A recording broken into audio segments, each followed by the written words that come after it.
Merci. Ce soir, je vais vous présenter 5 projets finalement.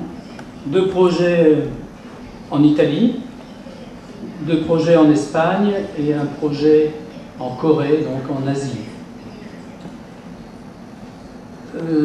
La présentation va être peut-être un peu moins fluide que je l'espérais parce que il y a un PowerPoint avec des images fixes et il y a des films.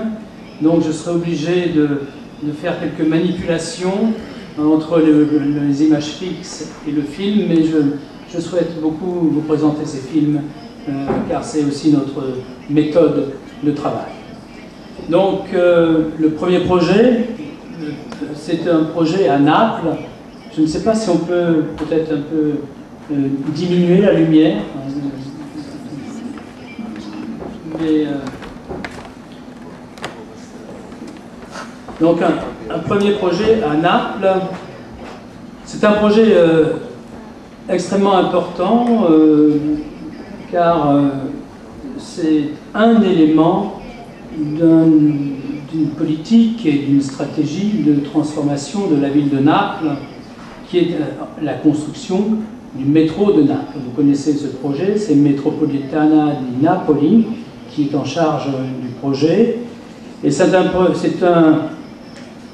projet qui permet à plusieurs architectes de travailler ensemble, chacun développant une approche, une sensibilité, une stratégie pour chaque station. Nous travaillons sur la station de la Piazza Garibaldi.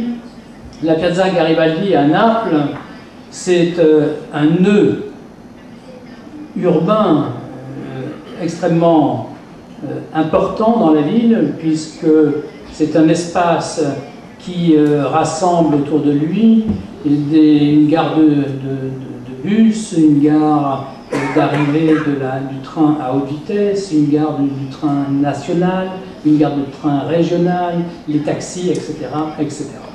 C'est donc un lieu de développement de la ville de Naples. C'est également une place très très grande. La Piazza Garibaldi à Naples, c'est l'équivalent de la place de la Concorde à Paris. C'est une place énorme, plus de 400 mètres de longueur, presque 200 mètres de largeur, 160 mètres pour être précis. C'est donc un espace public de très très grande dimension. Et le projet de construire évidemment la station de métro Piazza Garibaldi est un projet qui permet de transformer la ville, ou de plus exactement de mettre en place les moyens et comment dirais-je, de ce qui pourrait être donc le nouveau et le futur développement de la ville de Naples. La Piazza Garibaldi, c'est donc un espace qui s'articule entre la ville historique et, je dirais, la ville moderne. On a d'un côté Naples avec sa topographie, avec sa densité, et on a de l'autre côté un espace beaucoup plus vide, beaucoup plus ouvert, qui se développe vers la banlieue de Naples. Il y a donc là une articulation urbaine qui est de première importance et que nous avons donc imaginé comme un élément. Je ne sais pas comment je reviens en arrière, mais bon. Ok, va bene. Grazie.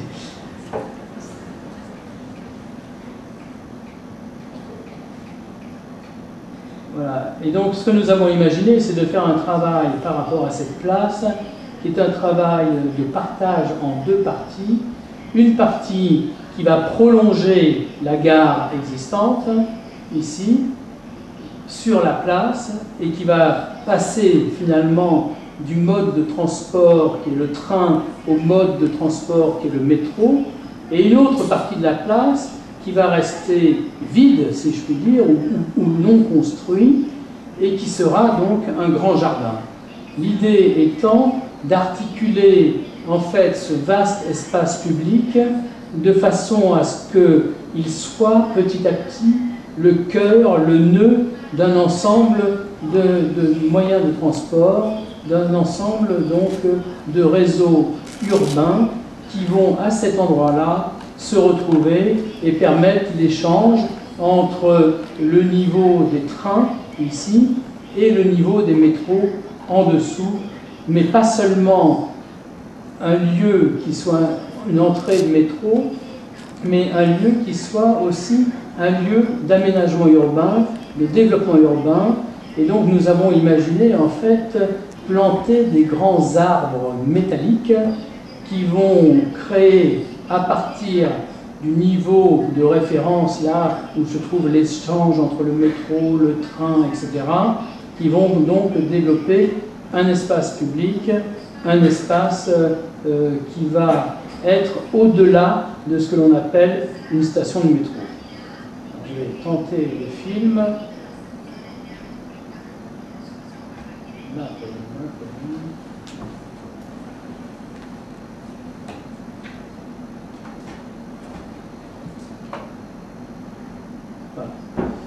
Donc, ce que je cherche à dire au travers donc, de ce projet, c'est que, évidemment, il y a un projet d'aménagement urbain, mais il y a aussi un projet social et un projet qui cherche à régler des problèmes de violence dans la ville, puisque, comme vous le savez, ce secteur de Naples est un secteur où ont lieu plusieurs dizaines de meurtres par an. C'est donc un endroit qui est un endroit extrêmement difficile, un endroit délaissé, un endroit où règne l'insécurité. Et la politique de la ville de Naples, de la région et de la société du métro, c'est d'utiliser en fait la mise en place de ce transport en commun comme un élément de transformation de la ville. Ce n'est pas simplement apporter du confort aux habitants en termes de déplacement, mais c'est surtout apporter à la ville une autre dimension à partir de laquelle elle va pouvoir se développer et se déployer.